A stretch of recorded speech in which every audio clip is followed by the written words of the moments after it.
Hello, hello. Good morning, friends.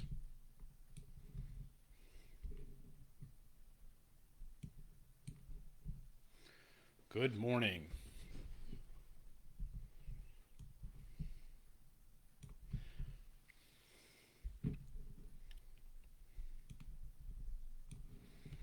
Good. Hello, everybody.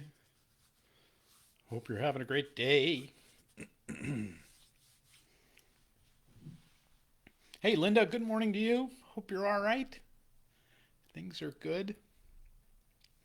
That was perhaps, like, I know the whole National Daughters Day thing, but that picture of Sophia you posted, that was just, I mean, you guys really do have a touch with the photography and all that. Like, it really was, I was like, wow. Like, not just just a great. No, obviously she's lovely, but I mean, it's just a great picture. Like I was like, wow, it just you know, how many pictures do you scroll through in the course of a day, and rarely oh, that's cool. Like anyway, just saying that. Good morning, John. Hope you're doing well.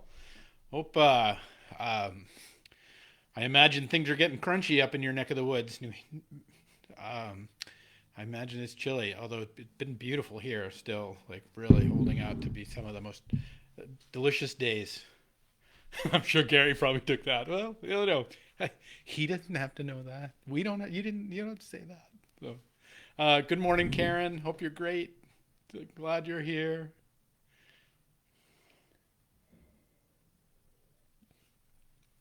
So, 45 degrees this morning's walk. Very nice. Yep.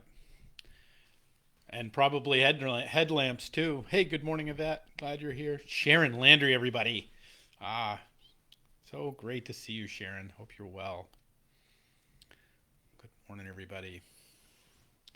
All right, let's get going this morning. It is the 27th day. We are at the end of September, friends.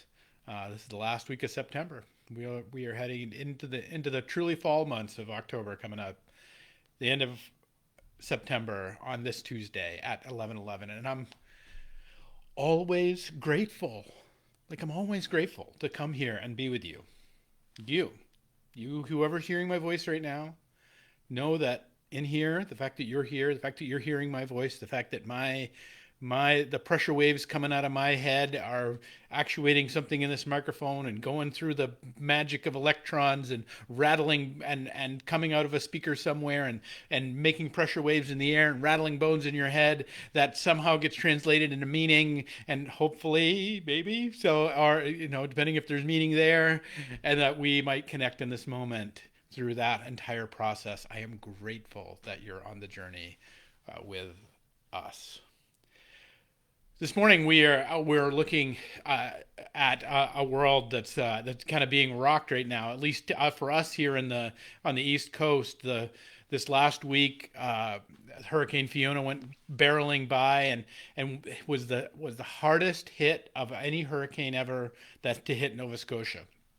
And they've had some real hits, there's all manner of rebuilding and destruction and tearing apart that happened up in Nova Scotia. So we'll think about them, and obviously if you're kind of not in a catatonic state, you've heard that there's a great hurricane barreling down that has just went right through Havana Bay, and can only imagine the devastation in Cuba. And to pray that we might pray for our Cuban brothers and sisters. Like holy smokes, how vicious that must be in there, and then but also heading to the west side, the very worst side of the Florida Peninsula, and some models have it showing right into Tampa Bay, which is perhaps the single worst spot.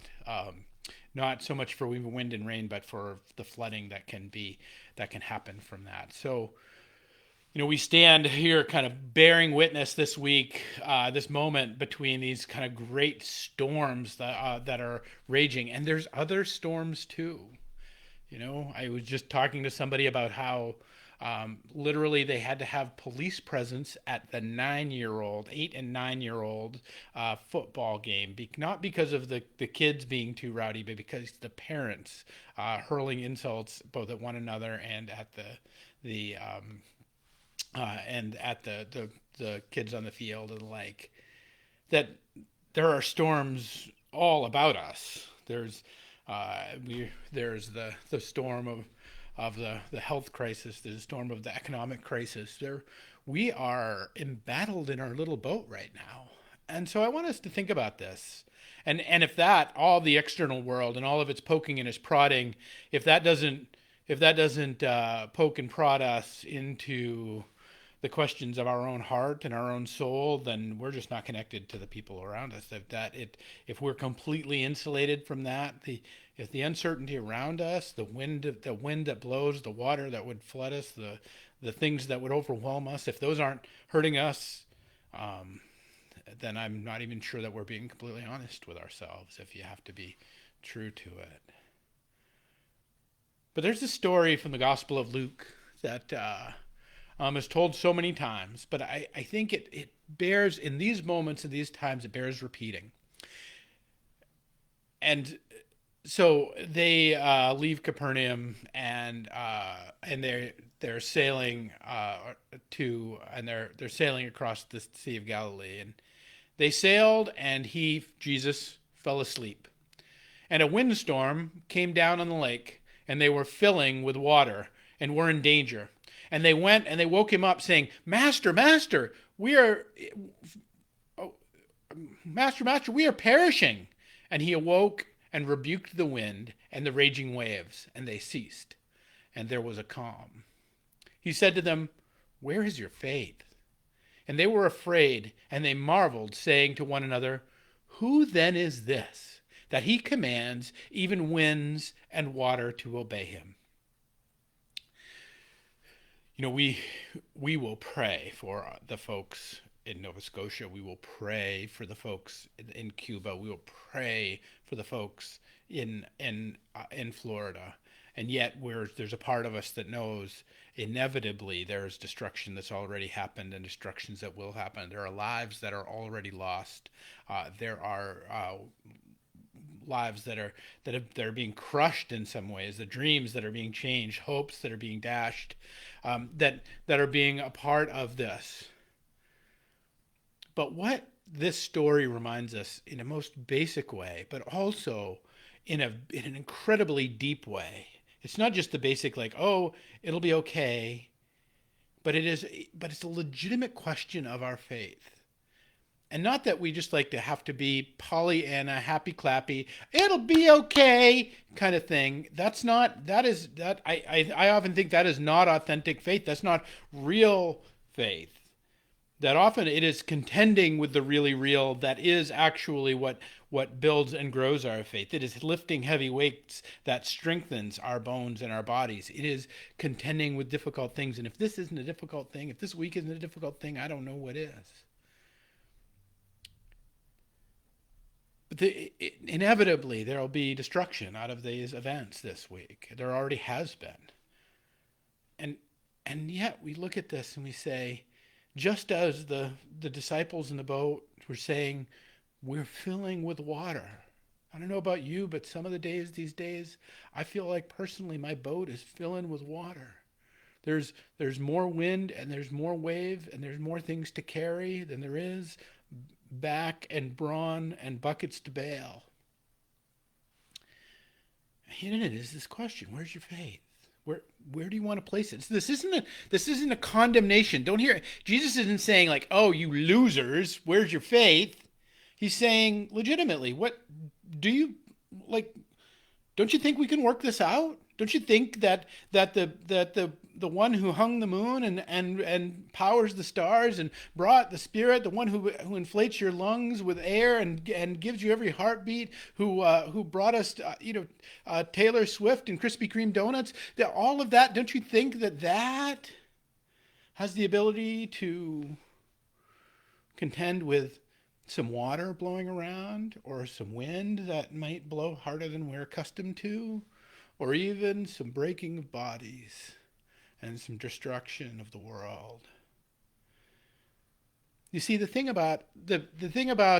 beauty of Florida, and I love Florida, like in a lot of ways. That I don't love it in July, but there's a lot of cool things about Florida. There really is, and particularly the endless days, the continual and perpetual summer, and the blessings of that, kind of what that's like to live in. Some of it's hot and some of it's, but the older I get, I'm appreciating that a little more. Got to be honest with you, even for a Maine boy, that even in the midst of all of these things, that there is this moment, there is this way in which not only the beauty of them are seemingly endless, but they're also punctuated with some really, really rough days, and that we're about to see unfold, that is unfolding right now. But what Jesus is reminding us, and what the disciples are reminding us when they ask themselves this question, who is this that commands the winds and the waves? Who is this that controls?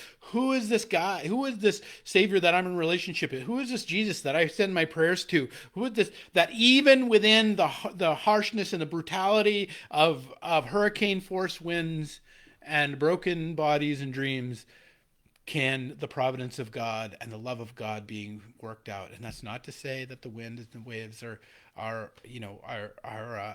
good. They just are.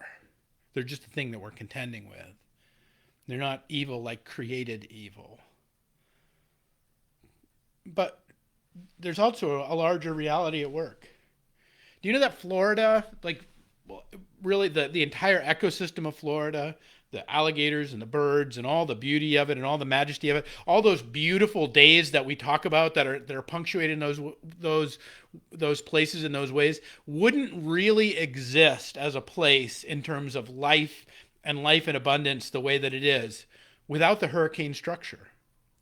It is in fact the requirement for the Everglades to exist. It's the requirement for Florida to kind of exist as a place, as we understand it, as we know it, for it to have the beauty that it has without the influx of nutrients, the influx of land, and that ends up getting washed up when hurricanes come through, the water and the minerals that get deposited in estuaries. That if those didn't happen, if we really had hurricane-free seasons long enough, that all life, kind of as we know it in the Everglades, would die.